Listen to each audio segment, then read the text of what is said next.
Hola, ¿qué tal amigos? ¿Cómo están? Muy buenas noches. Yo soy Esdras Chabot y esto es Dinero y Poder. El Sistema Nacional Anticorrupción estará aprobado en el periodo extraordinario de sesiones que se realizará a partir del 13 de junio, dicen los senadores de la República.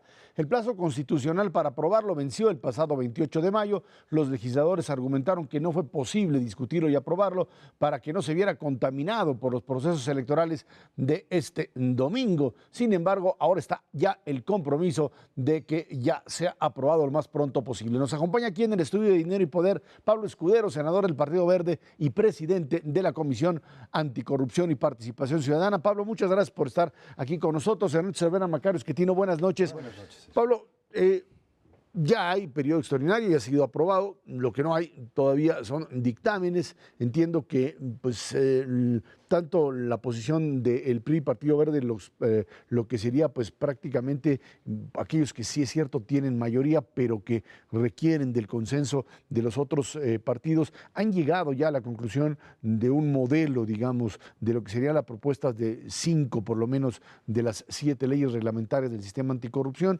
Hay contrapropuesta de los partidos PAN y PRD diciendo que esto no es suficiente. Están organizaciones de la sociedad civil que insisten en el llamado 3 de 3 y en donde pues habría ahí también diferencias importantes. El hecho es que dictamen todavía no hay. Buenas noches, antes que nada, agradezco la invitación, Macario, Ernesto, muchas gracias por darme la oportunidad de estar aquí. A ver, es importante ir platicando un poco qué es lo que está sucediendo en el Senado y qué es lo que sí hay y qué es lo que no hay. Después de haber hecho 2 grandes reformas constitucionales, la reforma constitucional en materia de transparencia y la reforma constitucional en materia de combate a la corrupción, nos dimos un plazo, y hay que decirlo, yo creo que el plazo fue insuficiente, el error, no calculamos todo el trabajo que se tenía que hacer y no calculamos todo lo que se estaba votando en el Senado. Si uno revisa las cargas de trabajo que ha habido en el Senado, se dan cuenta que tenemos más de 14 leyes que sacamos. Después de la reforma constitucional en materia de transparencia, nos fuimos a sacar la Ley Federal de Transparencia y la Ley General de Transparencia, donde hay que decirlo, nos tardamos un poquito porque había que hacer bien las cosas. Después de eso empezaron a suceder otros dictámenes, empezó a haber mucho trabajo en el Senado de la República y nos fuimos retrasando. Hasta que nos alcanzó el tiempo, venir el plazo, ¿no? Pero estábamos discutiendo y sacando adelante otros temas. Estaba discutiendo también Ley General de Archivos, que era muy importante y no está todavía, hay que decirlo. En la Comisión de Gobernación se estaba discutiendo eso para completar la parte de transparencia y la de protección de datos, que son 2 leyes importantísimas. Ley General de Protección de Datos ya quedó. Es decir, había una agenda muy cargada respecto a estos temas y respecto a las leyes secundarias que venían. Una vez que empezamos a avanzar en esto, estipular, darnos cuenta cuáles eran todas las leyes secundarias que iban a ser y la complejidad que iban a tener, pues nos llevó también mucho tiempo de estudio. La verdad es que no creímos que nos fuéramos a tardar tanto en las revisiones constitucionales y legales que había que hacer de cada esto. Son 5 leyes que ya tenemos prácticamente, son dictámenes que ya están, inclusive ya fueron circulados. La Ley General del Sistema, la Ley Federal de Responsabilidades de los Servidores Públicos, la Ley de Fiscalización, también van esas 3, la Ley del Tribunal Fiscal Administrativo y la Ley Orgánica de la Administración Pública Federal. Esas 5 están los dictámenes. Están los dictámenes hechos, ¿no? Los redactamos el senador Cervantes y su servidor, y los redactamos junto con otras organizaciones de la sociedad civil. Nos sentamos porque no avanzábamos y habían muchas dudas de los temas, nos sentamos con ellos, avanzamos y sacamos estas 5 leyes. Recibimos de ellos un documento donde nos decían que estaban muy bien, que las veían muy bien estas 5 leyes, a excepción de un artículo o de un inciso, que era el tema de las declaraciones patrimoniales. Las demás 5 leyes, por decirlo así, tienen el visto bueno de todas estas organizaciones. Esas se han distribuido 3 ya en el Senado, y por un acuerdo parlamentario con los diputados y senadores del PAN, nos pidieron que 2 se enviaran a la Cámara de Diputados. Yo desincorporé esos 2 dictámenes, que son el de fiscalización y el de la Ley Orgánica de la Administración Pública, y se los turné a la Cámara de los Diputados, pues para que tuvieran un saque que ya estaba redactado. Entonces, lo que tenemos hoy en día es, ya en comisiones circulados de la semana pasada, esos 3 dictámenes, y los otros 2 dictámenes prácticamente hechos que están en la Cámara de los Diputados. ¿Qué es lo que falta? Se está trabajando a marchas forzadas en el tema penal, en el Código Penal, que es importantísimo también, y en la Ley Orgánica de la Procuraduría General de la República, o lo que ya vamos a conocer como la Fiscalía General. Esos dos dictámenes, hay que decirlo, que no están todavía, ¿no? Había una intención que con los saques que se habían hecho de la iniciativa se pudieran votar y la verdad es que tenían muchas deficiencias. El tema es un tema muy serio, se tiene que ir revisando cada uno de los tipos, ¿no? Todos los tipos penales que no se nos crucen con los tipos administrativos que habíamos redactado y les ha llevado mucho trabajo. ¿Por qué? A ver, pues porque al final del día en el Senado de la República, hay que hablar con franqueza, no tenemos expertos penalistas. Abogados de administrativo, fiscalistas, conocemos mucho, pero no tenemos figuras, senadores, penalistas, conocedores, estudiosos del tema. Nos ha costado mucho trabajo a esas comisiones el análisis, el estudio de los tipos penales, el revisar las políticas, hay que revisar inclusive políticas criminales, vale la pena aumentar penas, no vale la pena, los tipos, cómo van a funcionar, cuáles son los recursos en contra de los tipos, si nos equivocamos en el tipo, es decir, ha tenido una gran complejidad técnica. Yo estoy seguro, porque el fin de semana, el día jueves, todavía platiqué con los senadores que estaban ahí redactando, con algunos abogados que han estado asesorándolos y ayudando. Yo estoy seguro que la próxima semana tendremos esos 2 dictámenes. Entonces ya tendremos 5 dictámenes para votar y esperando que nos manden diputados los otros 2 que les hemos desincorporado. Hoy publicaba el periódico El Financiero un muy buen reportaje acerca de cómo conforme se acercan las elecciones hay más flujo de efectivo en el país. Incluso se nota pues en las estimaciones o mediciones del Banco de México.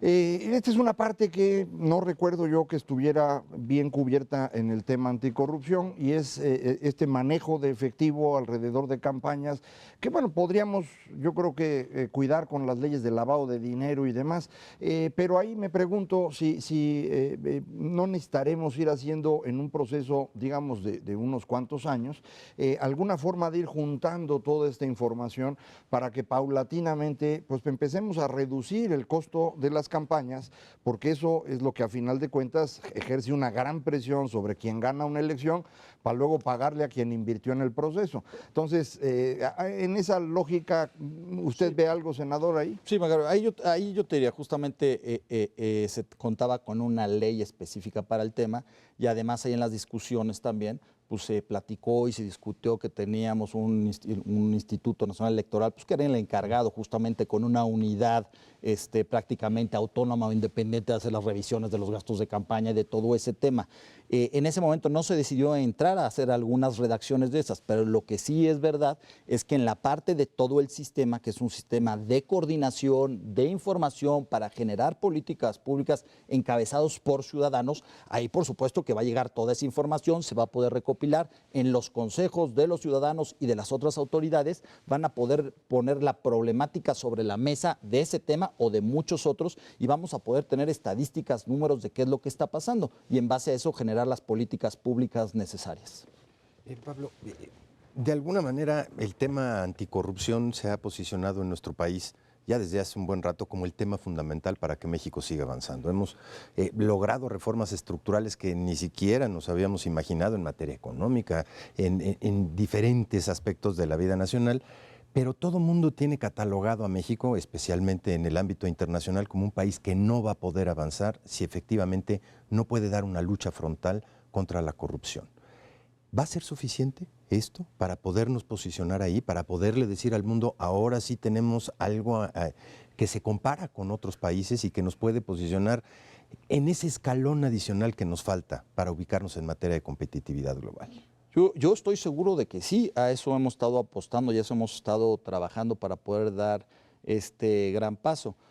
Respecto a la gran reforma en materia de transparencia que hicimos con las 2 leyes, las leyes secundarias después de la constitucional, la Ley Federal de Transparencia y la Ley General de Transparencia ha sido considerada por otros países como una de las mejores leyes que hay en el mundo. Es decir, hicimos un trabajo importante, serio, de empuje y ya muchos países van a empezar a revisar nuestra normatividad en materia de transparencia para ver qué es lo que están haciendo ellos.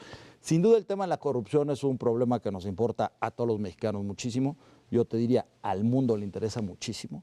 Después de las últimas noticias en los temas deportivos, de todo lo que pasó en la FIFA, de la corrupción con todos los países, de todas las cosas, es evidente que es un problema, me parece que mundial, pero sin duda para nosotros el día de hoy es nuestro principal problema. Así lo veo y así lo considero. Todas las reformas que hicimos, que acompañamos al presidente Enrique Peña Nieto en el tema energético y en las demás reformas, si no tenemos un combate frontal a la corrupción, si no garantizamos a la inversión extranjera, que van a poder venir a competir en igualdad de circunstancias, nos vamos a equivocar sin duda alguna. Es muy importante que todas estas leyes que estamos sacando, que no lo veo tampoco a corto plazo, hay que decirlo, estas leyes van a tener una secuencia. El que crea que mañana, porque está esto, estas cosas, va a cambiar, no va a cambiar, no es así.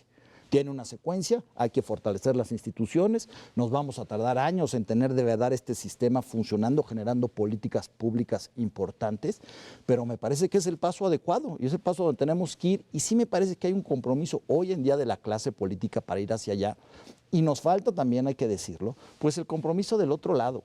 Nos han ido llevando a una agenda, ¿no? Una serie de personas que consideran que la corrupción es un problema exclusivo de diputados, senadores, servidores públicos, gobernadores, presidentes municipales. Y la otra parte se ha quedado fuera de ella. Y en esta ley ya traemos también a personas morales que no son servidores públicos, que están contratando con el gobierno y que están participando.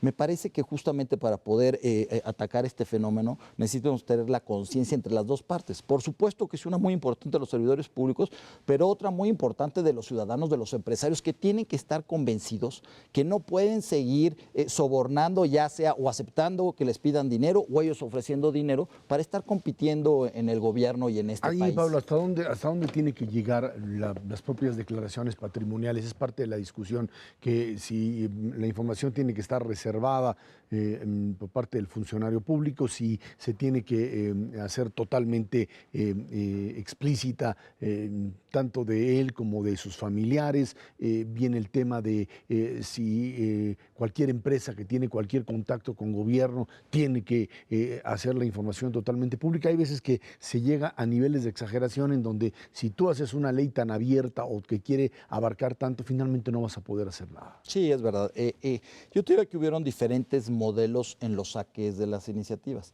Sin duda teníamos la conocida ley de responsabilidades 3 de 3, que todo el mundo así la conoce, que es la ley de responsabilidades, donde tenía un espacio muy importante, un empuje de abrir prácticamente todo, pero reservando en algunos casos los datos, por ejemplo, de las esposas. Si uno se mete a la propia plataforma de 3 de 3, podrá ver que hay presidentes de partidos que han puesto ahí un tache diciendo que su esposa no le había autorizado el revelar los bienes inmuebles, ¿no? Esa es la plataforma, así se registra, y en 3 de 3, eso estaban de acuerdo con ese modelo. El PAN salió con un saque un poco más fuerte donde incluían familiares hasta 4º grado, que la verdad de las cosas, eso fue un descuido de alguien que lo redactó. Nadie en su sano juicio pensaría que hay que ir a buscar al primo hermano que llevamos 20 años sin verlo a pedirle que nos dé sus cuentas, ¿no? Eso me parece que me parece chusco el tema. Nadie sensato pudo haber redactado eso. A alguien se le fue ahí el 2º grado, el 1er grado, y no entendió bien. Y yo quisiera pensar que es un error de dedo. Tampoco he visto a nadie defender ese tema del 4º grado, ni siquiera del PAN. Y luego el PRD, que está como en estos días. El saque del PRD, su iniciativa, es que sea público siempre y cuando el servidor público quiera y te pone un espacio. Ese fue el saque del PRD. Nosotros lo que hicimos fue un saque diciendo, hagamos un catálogo de propiedades, de cuentas, de vehículos, de todas estas cosas sin poner monto. Eso es lo que nosotros redactamos y el PRD redactó todo siempre y cuando te den la autorización. Cuando empieza a ver en medios este tema y se nos cruzan las elecciones, el PRD dice, no, mi iniciativa ya no, mejor la de 3 de 3, mejor todo público, ¿no? Sin que ellos hayan hecho públicas sus declaraciones patrimoniales, que me parece que es un juego perverso, ¿no? Si tú estás convencido de que las declaraciones, que sí hay gente en el Senado que está convencido que las declaraciones públicas en su totalidad ayudan, pues son los que las tienen que presentar ya, no habría por qué esperarse a esto, ¿no? Podría ser el mayor ejemplo. Nosotros de la revisión constitucional que hicimos, porque había un precedente importante, fuimos a ver un amparo que se presentó en el 2012 por Fundar. Fundar en el 2012 fue a pedir a la Cámara de los Diputados las 500 declaraciones patrimoniales. Dijo, las queremos, la sociedad las requiere conocer, e impugnó un artículo justamente de la Ley Federal de Responsabilidades diciendo que era inconstitucional ese artículo, que no debía de estar y que debían de ser públicas todas las declaraciones patrimoniales. De ahí se tardaron 2 años en resolver. La resolución salió en el 2014, de 2012 a 2014. Y es una discusión importantísima ahí de todos los ministros, en donde ejercen un primer problemario para ver qué era lo que se iba a discutir, qué debía de analizarse. Y la discusión de fondo era si el servidor público tienen un umbral de protección distinta al de los ciudadanos. Si por ser servidor público tenías menores niveles de protección de tus datos personales, de privacidad, de honor, del bien jurídico tutelado que me digan. Sobre eso fue lo que versó la discusión. Y se fueron pronunciando cada uno de los magistrados diciendo que no, que por supuesto que no, que el umbral de protección de los datos personales de un servidor público son iguales a los de ciudadanos. Esto le guste a la gente o no le guste.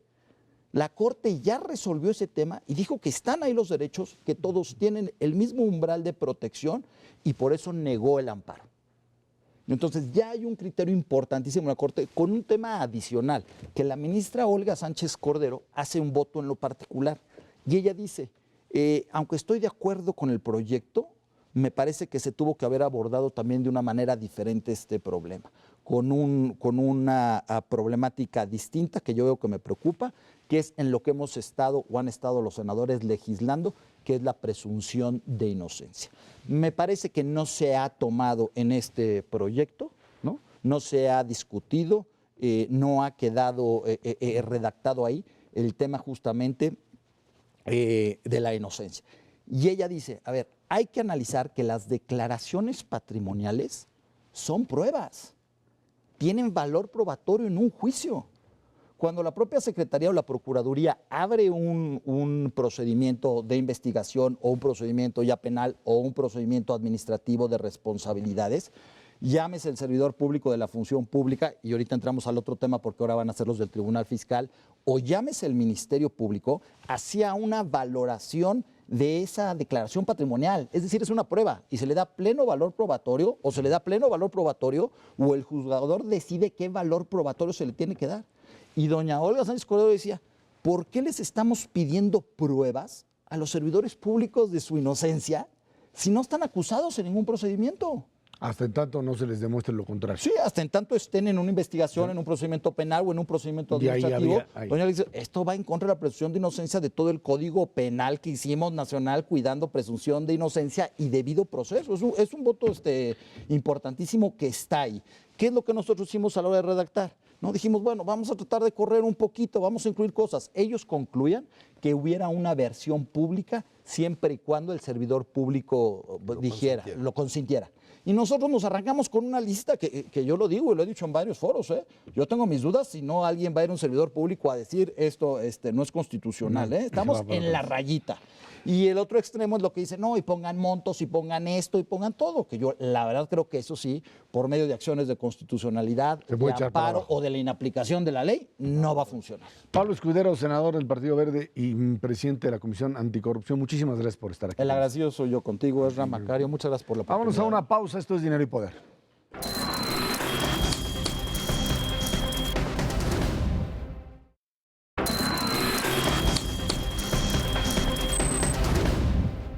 En México se redujeron las carencias asociadas a la educación, acceso a los servicios de salud, calidad de la vivienda y servicios como agua, luz y drenaje, esto en los últimos 25 años. Así lo reveló el Consejo Nacional de Evaluación de la Política de Desarrollo Social, el Coneval, en su análisis sobre la evolución de carencias sociales 1990-2015. En ese lapso, la carencia de drenaje bajó de 40% en 1990 a 7.9% en 2015. La carencia por falta de electricidad en viviendas de 13.1 a 0.9%, carencia de servicios de salud de 58.6% en el 2000 a 16.7% en 2015. Nos acompaña aquí en el estudio de Dinero y Poder John Scott, investigador académico del Coneval. Muchas gracias por estar aquí, John, con nosotros en Dinero y Poder. Los datos que están aquí planteados hablan pues de una evolución, la verdad, que aparecería como muy impresionante en estos años, producto más que de programas sociales como tales, estaríamos hablando de la inversión en infraestructura directamente asociada a lo que podríamos llamar pues el crecimiento de tanto de ciudades como de servicios asociados, es cierto, a combate a la pobreza, pero directamente al crecimiento de ciudades con esto que pues parecería que anteriormente no se hacía, que era el suministro de servicio. ¿Qué fue lo que cambió y cómo llegamos a esto? Así es, pues muchas gracias por la invitación. En efecto, ha habido un avance muy notable en el último cuarto de siglo, que es lo que estamos presentando aquí. El dato nuevo es el de 2015, el del conteo, el de la encuesta censal, intercensal, que nos permite ver pues, la evolución en un periodo tan largo. Y ha habido dos tipos de avances, ¿no? Como mencionas, uno bien importante está asociado al proceso de urbanización. Obviamente las políticas públicas han tenido un efecto importante también, sobre todo en servicios de electricidad, de drenaje, de agua. Y otro que depende más directamente de servicios públicos, que son cosas como acceso a la educación y acceso a la salud.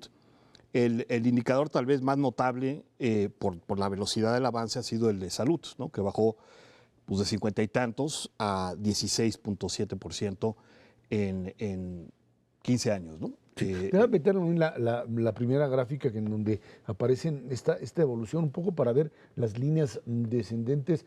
Y es impresionante, ¿no? Lo que uno ve. Así es. Algo que uno no percibe todos los días, pero ahí tienes esta caída del 58 al 16.7% en esto. Algo que te habla, pues sí, de un cambio fundamental atribuible a estos factores que tú nos mencionas. Sí, este cambio en particular pues, refleja en gran medida el avance de cobertura del sistema de salud. El seguro popular, fundamentalmente. El seguro popular, en efecto. Y el avance ha sido impresionante. Realmente ha habido, por lo menos en términos del acceso a los servicios, ¿no? El segundo paso pues, es ver que si ese servicio corresponde a un servicio efectivo, con los insumos que promete el programa, pero en términos de acceso puro a servicios es muy importante. Ahí hay puntos interesantes, carencia por material de los techos, que también es un elemento fundamental, o el tema de acceso a agua. Todo esto, digamos, ligado a infraestructura en una tendencia que te reproduciría muy, muy claramente este modelo de urbanización. Esto es cierto, hablas del sistema de salud, pero habría otros elementos que están ahí presentes, ¿no? Sí, sin duda. Creo que la urbanización del país, que por cierto ha sido relativamente lenta, si lo comparamos con países con ingresos comparables a los de México, en los últimos años pues, ya ha llegado realmente a niveles muy, muy importantes. Y aún dentro del sector rural ha habido avances muy grandes en el acceso a servicios, en la calidad de la vivienda. Sin duda hay retos importantes en zonas apartadas, remotas, ¿no? De hecho hay localidades donde las tecnologías tradicionales de llevar servicios como electricidad o drenaje o agua, pues no son costo efectivas, ¿no? Y ahí ha habido ciertos avances que crecientemente vamos a tratar de incorporar en la medición, pero hoy en día lo que medimos pues es los servicios tradicionales, ¿no? John, está bastante claro este abatimiento de las carencias en el país durante los últimos 25 años. Vamos, nadie puede dudar que ha habido un avance enorme, especialmente en salud. Yo diría no tan fuerte en materia de educación y ciertamente en lo que es infraestructura urbana, pero directamente vinculado a la casa, enorme. Programas muy específicos yo creo que han incidido ahí, como piso firme y una serie de factores. Sí. El propio Coneval ha dicho que donde nos estamos rezagando fuertemente es en la parte de ingresos. Y esta dicotomía permanente que vive México, la verdad, con ingresos que aumentan poco en términos reales, inclusive con inflaciones tan bajas como las que hemos tenido en estos 2 últimos años, nos dejan un hueco hacia adelante, en donde permanentemente no podemos tener esta dicotomía de bien en la parte de abatimiento de las carencias de disponibilidad y mal en la parte de ingresos. ¿Cómo empatar estas dos? Así es. Una de las grandes ventajas de medir la pobreza en forma multidimensional, como lo hacemos hoy en día en México, es que tú puedes separar y ver los efectos, por un lado, del abatimiento de las carencias, que muchas veces depende de una forma pues, mucho más directa, por lo menos, de las políticas públicas, y el ingreso, que depende en parte de las políticas públicas, pero en gran parte pues, de factores exógenos, ¿no? Del mercado, de la evolución de la economía americana, de muchos factores, ¿no? Y en efecto, pues la mala noticia, contraste con la buena noticia del avance de los servicios sociales, es que en ingreso, pues llevamos realmente 2 décadas con un estancamiento bastante importante, ¿no? No ha habido un avance realmente desde el 92, que es la primera medición comparable que tenemos, hasta la fecha, hasta el 2014, que es la última que tenemos. Las cifras son bastante similares, ¿no? Y eso pues, lo que refleja obviamente es no nada más un crecimiento muy modesto, ¿no? Sobre todo en términos per cápita, sino además la distribución de ese crecimiento ha sido desigual en el sentido de que, por ejemplo, aún en periodos de crecimiento positivo, los salarios y los ingresos laborales han decrecido. Entonces tenemos la paradoja, por ejemplo, donde vemos aumentos en la pobreza monetaria, aún en periodos de crecimiento moderado, pero positivo, ¿no? Oye, Scott, y una pregunta muy específica ahí. Lo que vemos tanto en carencias sociales como en ingresos son promedios, pero hay regiones del país que efectivamente han disparado su crecimiento, disminuido mucho, de manera mucho más importante las carencias de lo que vimos en el promedio nacional, pero también han tenido un incremento importante en ingresos vis a vis otros que se siguen contrayendo. Así es, no nada más regiones, sino grupos. Hay una gran desigualdad regional y entre grupos. Por ejemplo, las poblaciones indígenas y los estados al sur y los estados más rurales están muy rezagados en comparación. Oaxaca, Guerrero, Chiapas. Exactamente, los estados pues, más vinculados con las economías más dinámicas, los estados, la Ciudad de México, obviamente, los estados del norte. Y sí ha habido convergencia claramente en las dimensiones sociales, sobre todo en salud, pero no ha habido convergencia todavía realmente en la reducción de la pobreza monetaria, ¿no? Yo creo que ahí hay un gran reto, en efecto. Las tasas de pobreza de población indígena y rurales son varias veces superiores a las tasas de pobreza urbanas y de población no indígena, ¿no? Con respecto a lo que veíamos de los diferentes avances en las dimensiones, la que se quedó ya, ahora como el peor caso, es educación. Así es. No es acceso a educación, sino rezago educativo. Ahí, ¿qué estamos midiendo? La gente que se está saliendo de educación media superior, los adultos que no aprendieron a leer, ¿qué es lo que medimos ahí? Es una muy buena pregunta porque refleja un poquito algunas de las limitaciones de una medición que tú tratas de mantener estable en el tiempo. Sí. Cuando pues, las condiciones van cambiando, ¿no? En particular, lo que medimos es el acceso a la educación básica, que es la parte que es obligatoria legalmente, ¿no? Preprimaria secundaria. Hasta secundaria, y medimos tanto el acceso, es decir, la asistencia a los alumnos con edad escolar actuales, como los rezagos acumulados en el pasado, es decir, la población adulta. Entonces, la razón por la cual se ve una línea bien plana es porque, un avance importante, pero después, se vuelve bastante plano, es porque una vez que logras cobertura prácticamente universal en educación primaria y secundaria, que sí la tenemos, la única manera de avanzar pues, es cuando las cohortes de menor educación pues, van muriendo, literalmente, ¿no? Sí. Entonces, el reto ahorita está realmente en pasar de una medida como la que tenemos actualmente a tener una medida pues, que mida diferentes niveles superiores, digamos, niveles postbásicos de educación, ¿no? Perfecto, sí. Ahora, te aparecen aquí en la siguiente gráfica otros elementos que pues estaríamos todavía pensando en también, avances significativos que tienen que ver con elementos que en otras épocas eran sinónimo también de pobreza. El tema hacinamiento, el tema electricidad, pisos, que fue lo que cambió de alguna forma, muy claro, y el tema drenaje. ¿Cuál sería un poco el denominador común ahí, John? Bueno, yo creo que hay algunas carencias que se han reducido realmente a niveles muy, muy bajos, como electricidad, pero todavía hay algunos retos importantes, notablemente, como podemos ver en hacinamiento, ¿no? Todavía hay una cantidad importante de población cercana al 10%, que vive en condiciones muy hacinadas, que quiere decir más de 2.5 personas por cuarto, ¿no? Entonces, eso pues, tiene que ver con la política de vivienda, con la provisión de crédito a la vivienda, etcétera. Yo diría que ese es uno de los retos, a pesar de que vemos que ha habido un avance también. Y el drenaje, hay un reto, pero otra vez eso, parte de ese reto, pues no se puede completar con las tecnologías tradicionales, excepto en la medida en que el país se urbanice y la población pues migre de zonas rurales muy apartadas, donde no es difícil, llevar drenaje en forma tradicional a las zonas urbanas, ¿no? Scott, ¿qué esfuerzos se ven en el corto plazo para empezar a medir no solamente la cantidad, sino la calidad? Y especialmente en los dos fundamentales, en salud y educación. Ahí yo creo que el Coneval puede dar un empujón muy importante para empezar a apretar las tuercas a los que verdaderamente hacen la política. ¿Hacia dónde nos vamos a mover? Así es una excelente pregunta. El Coneval mide paralelamente a la medición de la pobreza, la medición de la pobreza es un ejercicio que tiene que ser replicable a nivel estatal y finalmente a nivel municipal. Entonces, por definición, los indicadores pues, son cuantitativos, son coberturas, etcétera. Paralelamente publicamos indicadores complementarios que los pueden encontrar en la página de Coneval y que se van actualizando y que incluyen indicadores de acceso efectivo, calidad de servicios, nutrición, ¿no? Indicadores más difíciles de medir, de encuestas que no son la encuesta de ingreso y gasto de los hogares que utilizamos para medición tradicional, pero que son bien importantes. Y ciertamente la fase en la que está Coneval en este momento es de transitar cada 10 años, como está programado hoy en día, cada 10 años se postula la revisión de la medición.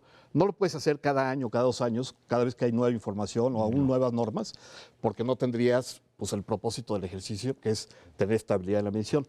Pero sí cada 10 años, manteniendo la medición original.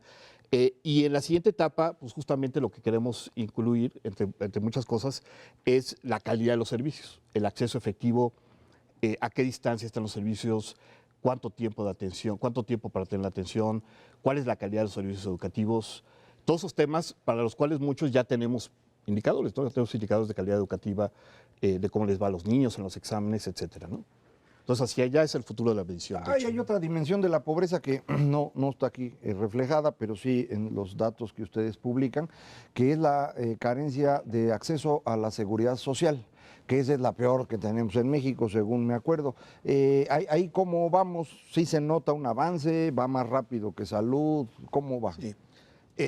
No está porque esa carencia no se capta de forma completa en los censos, ¿no?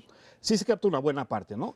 En efecto es la carencia más alta por mucho, y es la carencia donde menos avance ha habido, y eso pues, lo que refleja es el hecho de que tenemos un sistema de seguridad social dual, por una parte contributiva, pues, que era el instrumento fundamental históricamente, pero que en la práctica pues, nunca rebasó mucho más del 30% de la población. Y una parte, Seguro social. el Seguro Social, el ISSSTE, el IMSS, Pemex, los servicios, ¿no?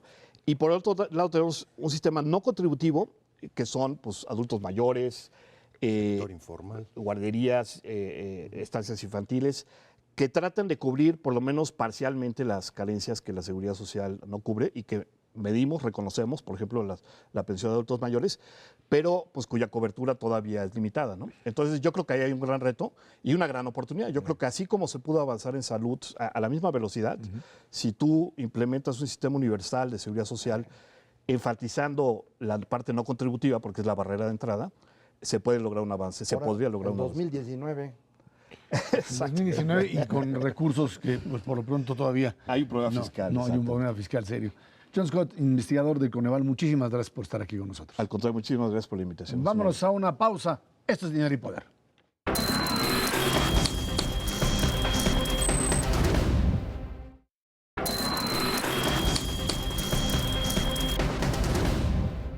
Los procesos electorales en el país se han convertido en verdaderas guerras sucias en las que la regla es injuriar al contrincante. El PRD y el PRI en el Senado han propuesto que se haga una reforma política para terminar con estas guerras sucias y así sancionar a los políticos que participen en ella, hasta dicen perdiendo el registro y cosas que no van a hacer ninguno de ellos. La verdad es que, bueno, pues ya terminaron las campañas, esto es, dicen... El INE es momento donde el ciudadano tiene que sentarse a reflexionar. Yo creo que tiene que sentarse a olvidarse de todo un montón de tonterías que le han dicho y tratar de participar el domingo, que lo que le toca, decidir y votar. La verdad es que sí, yo entiendo que todas las campañas políticas en cualquier lugar tienen un tono de lo que se llama, pues esto que es la campaña negativa. Pero aquí es donde tenemos que entrar en lo que podríamos definir como los niveles de campaña negativa. Hasta dónde estas campañas negativas pueden o deben funcionar y hasta dónde tienen que delimitarse o regularse. Hemos hablado aquí una y otra vez de que las reformas políticas que fuimos armando, desde la primera sencilla que establecía pues, normas muy claras de hasta qué se podía llegar y que ahí era mucho más fácil quizá entrar en niveles de sanciones a quien se pasaba la línea, hasta una sobreregulación que convirtió esto en un embrollo brutal, que convirtió al INE en el juez de jueces y enfrentándose a un tribunal que además sanciona al propio instituto y le dice que no. Yo creo que hemos llegado a un nivel en donde pues ya esta sobreregulación hace que los partidos hagan lo que se les pegue la gana de pues utilizar otra vez filtraciones telefónicas, intervenciones telefónicas ilegales como métodos de campaña que terminan convirtiéndose de un lado y de otro en el mecanismo de guerra sucia, usando elementos ilegales que, como no son sancionados, terminan por ser finalmente el arma válida para mover al electorado de un lado a otro. ¿Hasta dónde esto tiene influencia real en la intención de voto? No sé si esto se ha logrado medir, pero bueno, pues de eso se trata. El lodo funciona, dicen algunos de los pues expertos en manejo de campañas, y de lo que se trata aquí es simplemente no de ganar el voto porque tengo capacidad de avanzar, de convencer, de mover a mi votante, sino simplemente porque puedo hacer pedazos, destrozar la vida pública, la vida privada, la familia, los hijos, lo que sea del otro contrincante, como si se tratara no de un adversario, sino de un enemigo al que debo destruir. Yo tengo una opinión sobre las campañas sucias, que creo que no es muy popular, pero a mí me parece que las campañas sucias son muy útiles, porque los ciudadanos no tenemos mucha información de quiénes son los candidatos, solamente durante los 3 meses previos a la elección medio entendemos quiénes están compitiendo y demás, y nos interesa saber no solamente sus propuestas políticas y demás, que suelen ser aquí pues cualquier oferta, ¿no? Lo que sea. Lo mismo. Queremos saber también acerca de su carácter, de su relación familiar, de si es una persona honorable o no. Eso es importantísimo, Ezra, para saber si la persona que te está diciendo que va a construir un deportivo o una autopista te está cotorreando. Entonces digo, yo creo que es importantísimo.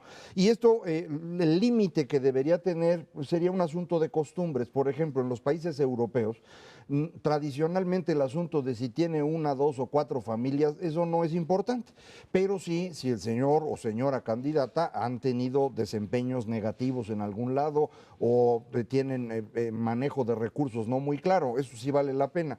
En Estados Unidos sí se incluye el asunto de la cuestión familiar, porque es su cultura, pero yo creo que dentro del límite razonable de la cultura deberíamos permitir que se insulten todo lo que puedan, porque eso nos llena de información a nosotros y es cosa de decidir a quién le creemos más. Además del límite de la cultura, indudablemente hay un límite legal. Si tú puedes estar sacando información ilegal y los medios la van a reproducir sin ningún problema, pues esto es una pachanga. Si una grabación telefónica ilegal es también ilegal difundirla, pues deberíamos estar actuando contra los medios de comunicación que la reproducen, pero no lo hacemos. Entonces, pues esa parte creo que sí está mal, pero otra vez creo que no está mal que se insulten. El insulto es muy útil. A ver, ¿y cuál es el límite? Alguien decía en Estados Unidos en las campañas, not with my children, o sea, no con mis hijos. O sea, por favor, saquemos, decían a los niños de las campañas, y saquemos eventualmente a cualquier otro familiar que no tienen que ver, porque finalmente tú me puedes decir de mí lo que quieras, pero pues de ahí a pues establecer algún tipo de acusación en donde el tema sea la familia o sea el hecho de que me tomes en una escena familiar, en un pleito familiar, de mira cómo le gritó al niño o que hizo eso, eso me parece que está totalmente fuera y que eso no tiene que ver con el puesto público que va a manejar. Yo estoy de acuerdo. Totalmente de acuerdo, pero además a mí lo que me entristece muchísimo es que es el único tema de las campañas. Yo entiendo que puede ser aburrido escuchar sus posiciones políticas o su visión de cómo va a ser el Estado, pero la verdad es que ni las han puesto sobre la mesa y esto se ha convertido en una competencia de ver quién es el menos corrupto y a ver quién... y de tal magnitud es el problema de la corrupción en este país que se ha vuelto el único tema de discusión en todas las campañas, independientemente del nivel. A nivel estatal, a nivel municipal, ya no importa. Y es triste, de verdad, que la política de a de veras haya quedado totalmente relegada. Ya nadie pone sobre la mesa qué gobierno estatal voy a ejercer durante los siguientes 6 años y cómo lo contrasto contra una visión completamente diferente de mi contrincante político. Eso pasa a un segundo término completamente y es verdaderamente triste. Yo creo que ya ni siquiera le invierten tiempo durante las campañas, al menos, en a ver qué quiero hacer con este Estado. En ningún caso he escuchado yo, desafortunadamente, de las 12 que están puestas ahorita sobre la mesa, pues ideas claras de para dónde quieren jalar y qué quieren hacer. Es simplemente una inundación de el otro, fulano de tal, mi contrincante es tal, tal, tal. Pura suciedad que a final de cuentas puede abundar en términos de lo que ellos dicen que perciben sobre cierta persona. Pero pues la verdad de las cosas es que no podemos confiar en ese tipo de información para hacer pues una evaluación específica de por quién quiero votar.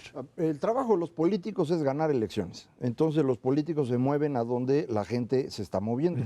Sí, hoy el gran tema para todos los mexicanos es la corrupción, como comentábamos al inicio del programa, pues entonces los políticos van a concentrarse en la corrupción. Entonces, ¿por qué nos sorprende que ese sea el único tema? Si eso es lo único que les interesa a los mexicanos no nos hoy. sorprende, nos entristece. Pues sí, pero convence a la raza de que piensen otra cosa. Pero hoy la gente en México, su gran preocupación es la corrupción, y yo creo que con razón, pues Sí, después claro. de lo que hemos visto. Yo creo que está por ahí ese tema, y el otro tema que sigue estando presente, que es inseguridad, y en donde ahí, pues como los resultados han sido malos, Nadie o dice por lo nada. menos la percepción que se tiene, aunque puedas ahí tener algunos indicadores de algún elemento que pueda ser favorable, siguen siendo malos. El problema es que en términos de inseguridad, creo que el análisis o el resultado de la mayoría de los políticos sigue siendo malo y mejor ahí no Y se además disocia inseguridad de corrupción en un discurso público. Es imposible, por eso. Ahí van juntos. Vámonos a una pausa y de regreso platicamos con usted sobre el tema competitividad, algo en donde México, pues desgraciadamente, también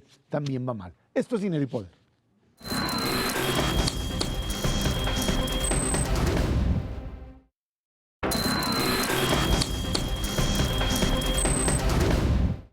México retrocedió 6 lugares en el listado de competitividad del Centro de Competitividad Mundial de la Escuela de Negocios de Suiza, con lo que registra una de las mayores caídas a nivel global. Además, presentó el peor desempeño de América Latina. Ahora sí que algo nos pasó. Según la clasificación, el país se ubicó en el lugar 45, estábamos en el 39 el año anterior, la peor posición desde 2010.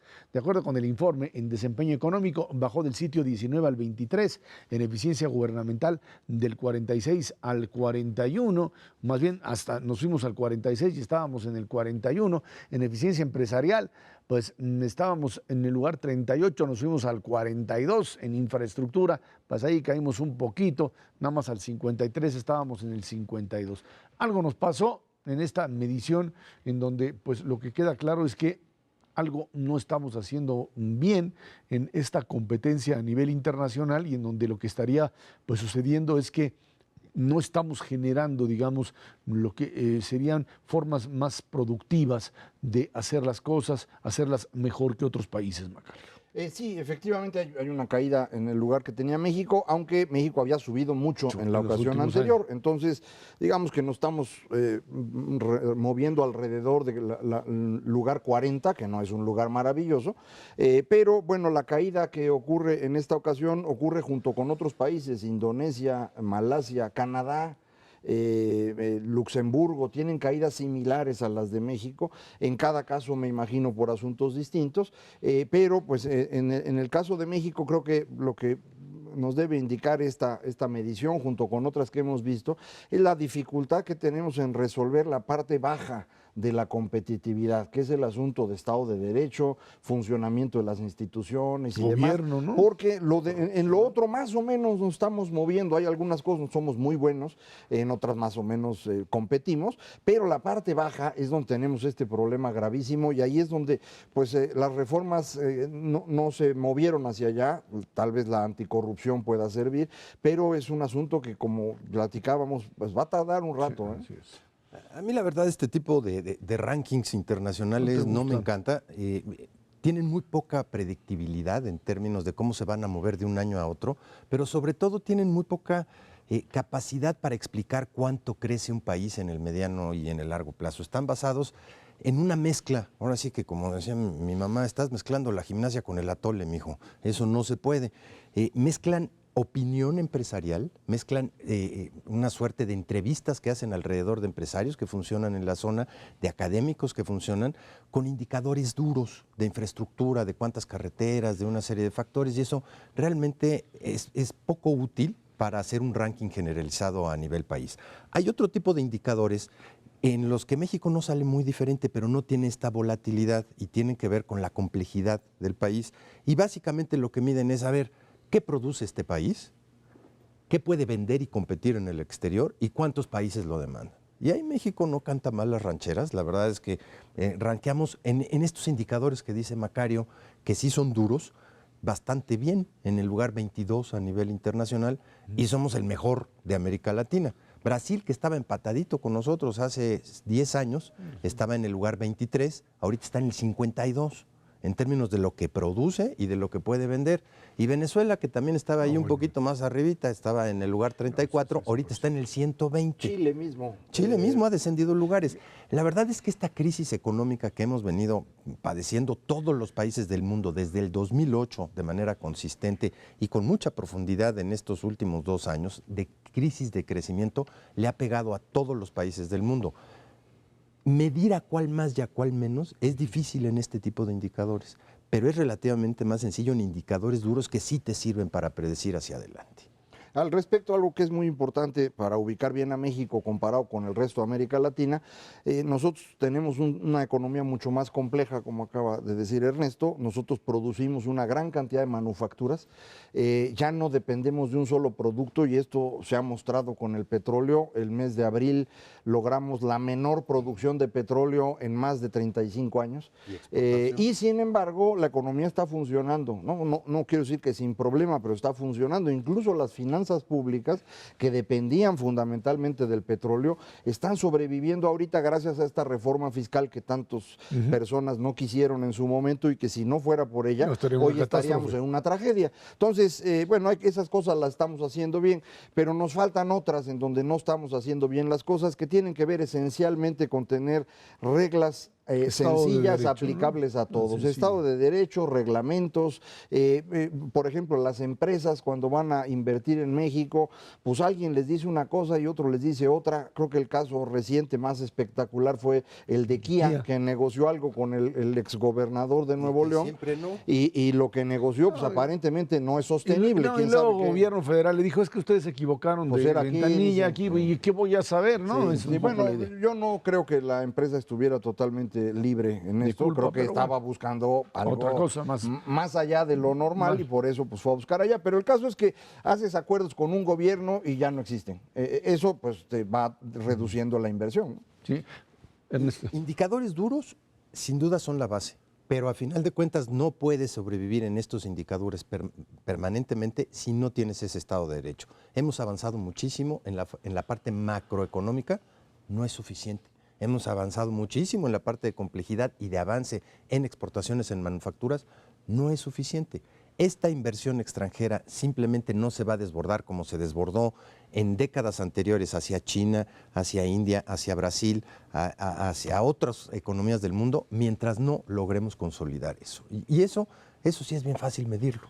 Eso no nos queda claro y en este contexto en el que ahora vamos prácticamente a un par de semanas de decisiones muy importantes que van a definir pues este clima que hoy es de incertidumbre. Hoy tenemos problemas que tienen que ver con la posible alza en la tasa de interés en el 15 de junio por parte de Reserva Federal y que tienen hoy a la moneda mexicana otra vez en pues sube y baja. El tema, por supuesto, de falta de acuerdo por parte de la OPEP y productores de petróleo que otra vez vuelve a tumbar precio de petróleo. Algo que también urge al gobierno mexicano y en general a lo que sería toda esta planificación, si se puede decir así, de la economía mexicana para definir esta segunda parte del año y cómo sería una vez que pasen las elecciones y que empecemos a entrar en lo que sería la dinámica del segundo semestre, hasta dónde pues volver otra vez a tener indicadores mucho más estables. Tienes ahí datos muy buenos en términos de remesas que ya vimos con un crecimiento importantísimo. Tienes datos de crecimiento en consumo, como venta de autos, algo que no habíamos visto en mucho tiempo y que sin embargo pues, tenemos ahí estos jalones todavía de la parte económica, pues ya sabemos, sur-sureste que nos tumba, pero también de un entorno internacional que nos hace ver pues ahí un montón de telarañas donde no debería haberlas. Más para sumarle a las causas del entorno, el 23 de junio se vota la salida o no de Gran Bretaña de la Unión Europea, y eso, que es algo que también está poniendo nervioso a muchos, porque el segundo mercado financiero global después de Nueva York es Londres, aunque según la medición que estábamos platicando, ponen a Hong Kong ya compitiendo por el primer lugar. Y el otro, y los otros dos puntos que América Latina, que es cierto que México ya no tendría por qué verse tan afectado, pero que finalmente son mercados emergentes que pegan, es el caso brasileño, hasta dónde el desfonde de Brasil pues termina también por generar esto, y la catástrofe venezolana que según muchos analistas puede llegar a situaciones nunca vistas en América Latina en términos de escasez, de hambruna, de algo que no se tenía previsto para ningún país latinoamericano en ningún momento, Y ¿no? tarde que temprano en muchísima violencia, desafortunadamente. Sí, le pega muchísimo Brasil a todas las economías emergentes, pero específicamente a América Latina, y México sigue siendo parte de, al menos en el catálogo de los inversionistas extranjeros en cartera. Claramente estamos en otro lado, comerciamos con otro tipo de regiones, pero a final de cuentas esta inversión en cartera, pues algún tipo de medida se tendrá que tomar en el no le corto queda más plazo. a Banco de México, haga lo que haga, de que subir tasas de interés antes de que el dinero se siga yendo por parte de inversionistas extranjeros, que pues siguen metiéndole dinero a Brasil, a ver cómo les va a la hora que pues venga el tronido. Mehmet Cervera Macaros, que tiene muchísimas gracias. Gracias a usted que nos ve y nos escucha aquí en el canal 11 Dinero y Poder. Estamos en la radio Noticias MBS en el 102.5 del FM de lunes a viernes de 5 a 7 de la tarde. Por esta parte, muchas gracias y muy buenas noches.